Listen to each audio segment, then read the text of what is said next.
Hello everybody, welcome to Books Up Close. My name's Chris Lloyd. This is Freddie, who's going to be in the entire video because he wants food.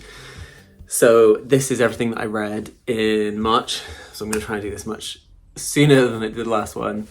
Please also remember to like this video, please subscribe if you haven't already, and click the bell for notifications, and in the comments below write down what you've been reading in the last month. I really want to know. And also my Monstera has a brand new leaf, so I'm very happy about that. So I'm going to show that in the video.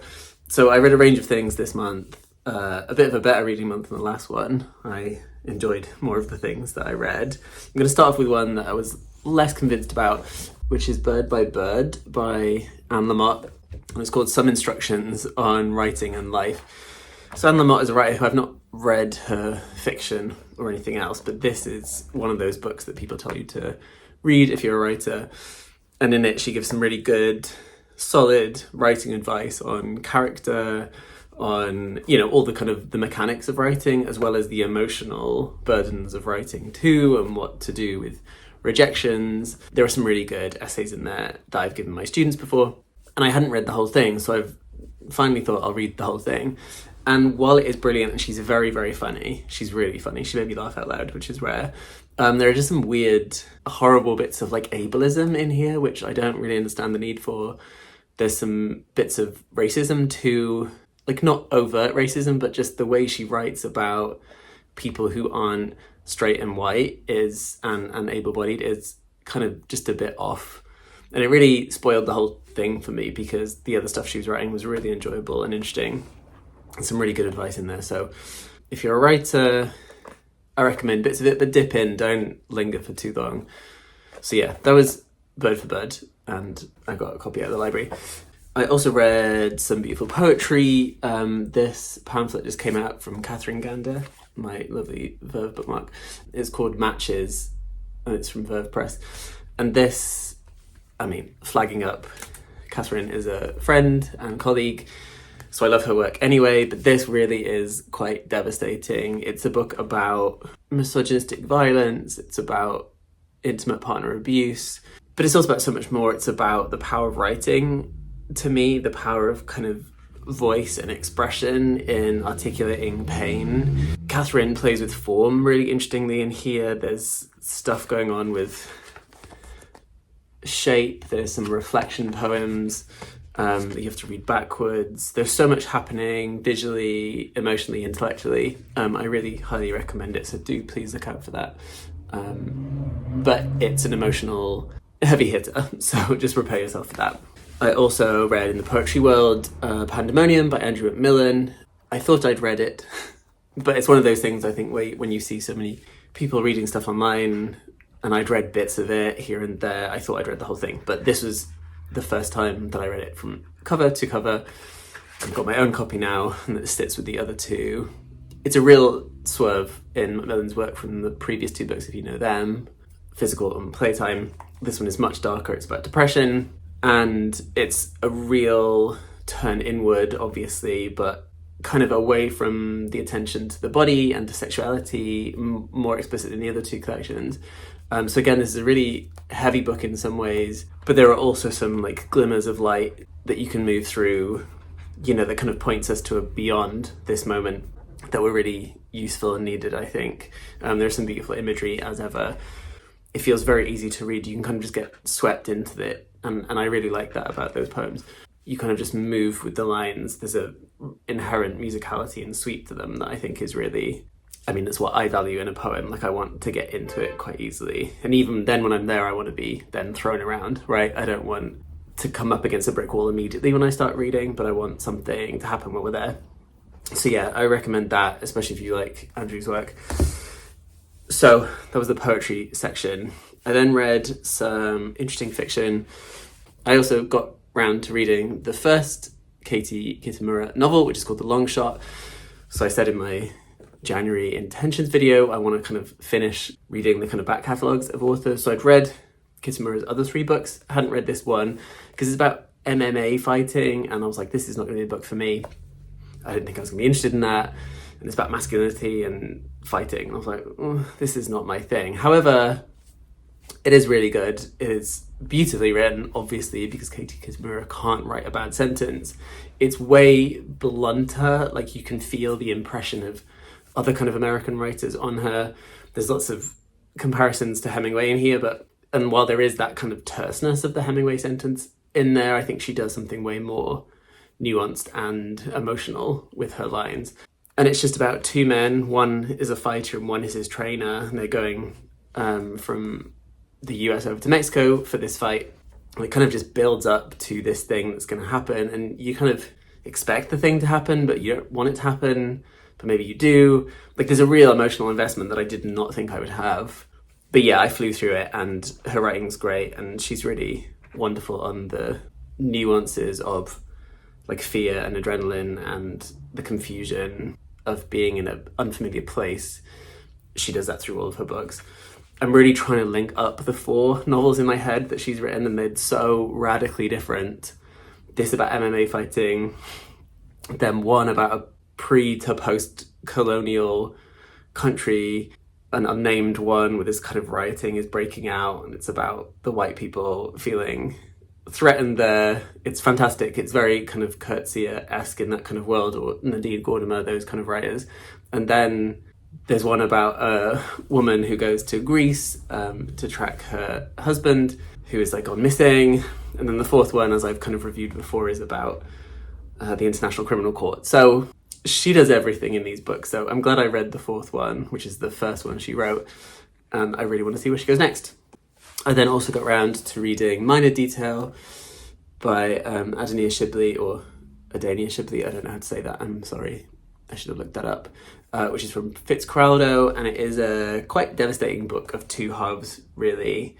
And it begins in 1949 in Palestine, and it kind of, the first half is told through the perspective of an Israeli soldier who is kind of in this landscape, it's kind of described as like a barren landscape, but clearly it is peopled, and it is the beginning of what Palestinians will call the Nakba, right? And the novel is really, it feels really odd because you're watching this soldier, but it's very detached, very cold kind of sentences, and you're seeing things from his point of view, but then very quickly you see that a woman has been raped, and it then cuts, right? The novel just breaks in the middle, and then the second half it kind of jumps to follow this woman who is in Ramallah, and she wants to find out about this history of a particular event that happened, and she wants to kind of figure that out, and she goes across the desert and she drives, and she's going across checkpoints, and she's kind of pretending to have an identity that's not quite hers. It's really tense and awful. It's really heartbreaking, and the ending is just, the ending is a lot, and it will leave you kind of breathless. And right now in this moment in time, I think it's quite important that we read Palestinian literature, and this book is really important in that regard because I think it's doing things intellectually, emotionally, politically, in so many different ways that I think it's worth rereading a few times, actually, because I'm not entirely sure I was always like, I think I lost parts of it because I was reading for plot, and I really wanted to slow down and think about all of the other things going on. It's a very short book, so I definitely will go back to it. But yeah, so that's Minor Detail, really hard-hitting and worth your time. I'll then talk about some non-fiction stuff before going back to the fiction. So I got this book called On Cuddling, Love to Death in the Racial Embrace by Fenwa Antwi. And I love this design from Pluto Press, by the way, this new little series of books, these thin ones. And this book I bought in Houseman's bookshop in London, great bookmark, which is on Caledonian Road near King's Cross.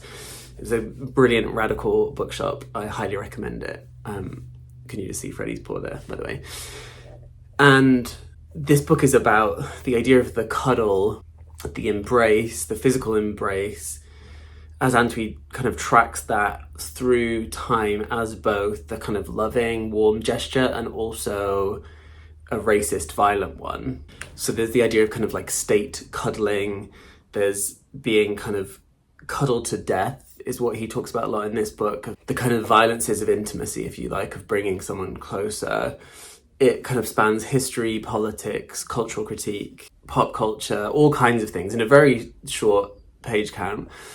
And I don't quite know how he did it, but it's really, really fascinating. There's so much to talk about. I'm not going to do it justice here, but he's thinking of life under racial capitalism from kind of slavery onwards, and how the physical hold, right, of the cuddle can also be linked back and thought through the hold of the slave ship, for example, through to the killings of various unarmed Black people in the US. So he's kind of going back and forth across time and space in a really incredible, intellectual, thoughtful way. It's also very creative too. There's poems in there too. So it's doing so much. I highly recommend. But it's one you're going to have to sit with, and I'm going to have to go back. I've made loads. I mean, these are all my post-its that I need to go back to and think through. So worth your time. I also then got given this proof from Picador called Just About Coping. The subtitle being A Real Life Drama from the Psychotherapist Chair by Natalie Corley. And it's, it's a good 300 pages, but I flew through it. It is one of like a number of these books, I guess, where therapists are letting you into the therapy room. I mean, you've got the kind of Esther Perel end of things, like with her podcast, or the kind of Adam Phillips more kind of philosophical end. But this is a really lively, personal account of Natalie Corley's kind of coming into being a psychologist, especially in NHS spaces. And it's kind of weaving together her personal life, so kind of her emotional tribulations, her relationship issues, stuff with her parents and family, and then kind of weaving that into the stories of her patients that come to see her, and a few of those kind of recur through the chapters. It's really, really readable. It's a wonderful way in to think about mental health and the kind of everyday pressures of life that everyone is going through. It's funny, it's revealing, it's intimate, it's super vulnerable. There's some parts where I was less convinced on certain things in terms of like what she's analysing, or kind of like over-analysing sometimes, right? I think there's a desire in some of these psychoanalytic books to make really big claims about contemporary life, right? Like we are X and Y, but I don't think that's always needed, right? I think you can just lay bare the complexities of the human condition, if you want to call it that. I hate that I said that. I hate that phrase. And just leave it that. So a minor quibble there, but it's so readable. It's really, really interesting. So I think you'd get a lot out of it if you are into thinking therapy, mental health, or even just reading about someone else's relationship nightmares and tribulations, because I think it will make you feel less like you're the only person experiencing them. And then I read Jason Okunde's Revolutionary Act, which was on my to be read video at the start of the year. And it's actually not quite what I was expecting. Can we just talk about the cover though? It's really beautiful. I thought it was going to be, in my head, it was more sweeping across Black Britain, but actually it's quite focused in on a group of men, mainly based in South London in Brixton. And Jason tracks their stories and kind of just gives voice to their lives and their narratives that have not been told to a wide audience, at least. So the book kind of follows these men as Jason is meeting them, interviewing them, going to their house, and also going through the archive, finding flyers and leaflets and posters from their time, kind of fighting through the AIDS epidemic, through various anti-racist uprisings. It's really, really good of just like giving space to hearing these men talk, right? And kind of like joining the dots between their network and saying like, this one was like really far left and this person did all of the kind of heavy lifting of this thing, and then we met this poet here. It's really good at kind of mapping that world, and I think you get a real insight to that time and place, and you really feel those men's lives. I really enjoyed that about the book. See, it's far more focused than I imagined it was in my head, but that's not a critique. That's it was really interesting to read. So I suggest you go get that one. I'm just telling you to read all of the books. And then, not to end with, not like the best for last, but if you know me, if you've seen these videos, you know I love Colm Tóibín, and I finally got a proof of Long Island, which is his new book, which comes out in May, the end of May. So this is the follow-on from Brooklyn, which I obviously had to reread because I remembered it, but I was like, maybe I don't remember it. And I'm glad I reread it because there's lots I didn't remember from the book. And Brooklyn, I think, is as near to a perfect novel as you're ever going to get, I think. In 240 pages, he encompasses everything, right? Family, romantic relationships, moving away, the possibilities of connection, missed opportunities, the things that like happen if you might make a different choice. It follows Ailish Lacey in the 1950s as she moves from Ireland to New York, kind of quite suddenly, not really her plan, but she ends up moving there. She meets an Italian-American guy and they fall in love. They get married secretly, and only at that point does she have to come back to Ireland because her sister dies. Sorry for the spoiler, but this book has been out for a while. And really then when she gets back to Ireland, she meets another guy who's into her and they have a little moment of something, and then he's really into her and then she leaves to go back to the US, and that's how the book ends. And that's where we've been left since 2009. And I didn't imagine that he'd ever write a sequel because I love that ending. I think it's a brilliant ending. It gives you all of the kind of unanswered questions. But he has, and he's brought us to Long Island. And this picks up years later. So Ailish and her Italian-American husband are now living in Long Island. They've got 2 kids.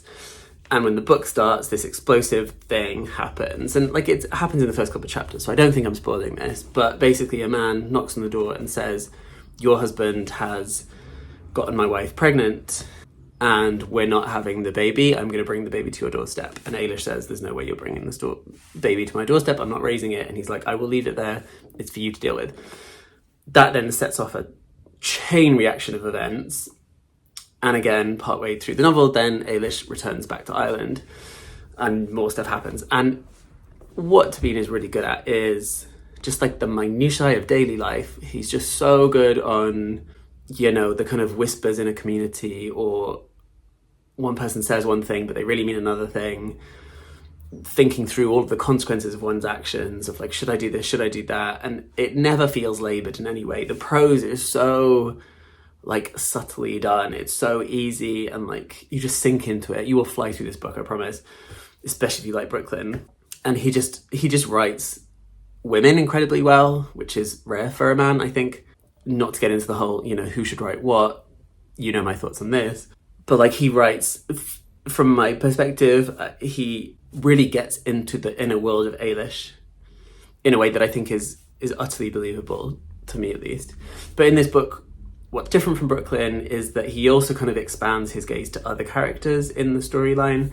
In Brooklyn, we were tightly focused on Ailish's perspective. Like no scene was in the book where she wasn't in it, right? Like everything was focused through her, and that gave it a real immediacy and kind of like tight focus. Whereas this kind of wanders off to other characters, and that was really interesting as a kind of literary formal choice. And it seemed to add to the drama because one person is experiencing an event and we know that that's not how it went down. So you're constantly kind of shuttling back and forth between these characters.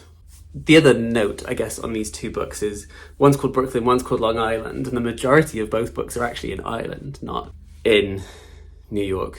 And I'm really interested in that as a kind of just as a device, that Tabine is like, these are books about this other place, but really I'm giving you all of this time in Ireland. And I don't know, there's something in there for me to think about, but if you've got thoughts on that, let me know. He's really writing these Irish novels, but like they are kind of transatlantic novels with not much time spent on the other side of the Atlantic. So I think they're great. I think they're both beautiful, and I will read anything he writes. So expect some Tabine special episodes at some point in the future where I might recap the other things of his that I've read and loved. But yeah, those are all the things I read in March. Let me know if you've read any of them, if you want to read any of them, what you've been reading, what you've been thinking about. And I'll see you again in a month, if not before then. Please also go watch some of the short videos that are on this channel. You can click on shorts under the little tabs of videos and stuff. And those are usually videos that I've uploaded to TikTok that I've then copied over. Some of those include me reading some of my poems. A little plug that my poetry pamphlet is coming out on the 1st of April, which is already past when you're seeing this video.